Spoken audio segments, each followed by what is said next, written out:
គាត់កំពុងចាត់ម្ទេសក្រហមដោយប្រុងប្រយ័ត្ននេះហើយគឺជាចរិតម៉ឺងម៉ាត់របស់គាត់ទៅលើការធ្វើម្ហូបដំបូងត្រូវបំពងគ្រឿងបន្ទាប់មកដាក់ម្ទេសផ្លោកនិងផ្សិតក្រោយមកទើបដាក់ម្សៅការីកូរជាមួយគ្នា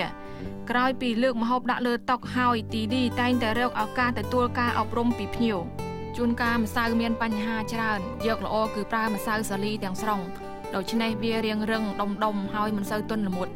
អ្នកឃើញទេម្ហូបឥណ្ឌានៅលើតុទាំងនេះគ្មានសាច់ទេគាត់គឺជាអ្នកបរិភោគម្ហូបបួសពីព្រោះនេះជាប្រពៃណីសាសនាឥណ្ឌា300ឆ្នាំមកហើយ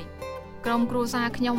បានបន្តពូជ300ឆ្នាំជាងហើយឯខ្ញុំគឺជាចំនួនទី4ពួកខ្ញុំបរិភោគម្ហូបបួសគឺជាសាសនាខ្ញុំបន្តគ្នាមកចំណែកជនជាតិឥណ្ឌាវិញក៏មានមនុស្ស 70% បរិភោគម្ហូបបួសដែរ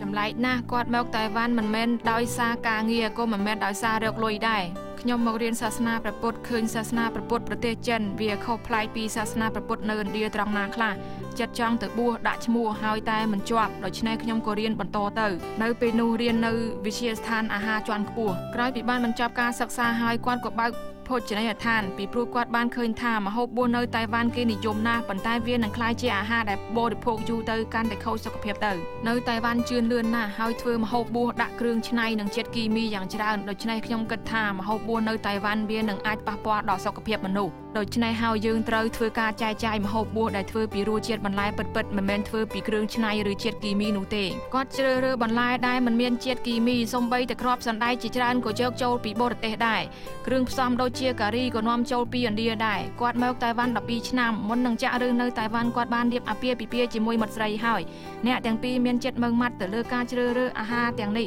ពួកគាត់សង្ឃឹមថាភ្ញៀវដែលចូលមកបរិភោគអាហារឥណ្ឌាទាំងនេះនឹងអាចបរិភោគដោយមានសុខភាពល្អមាំមួន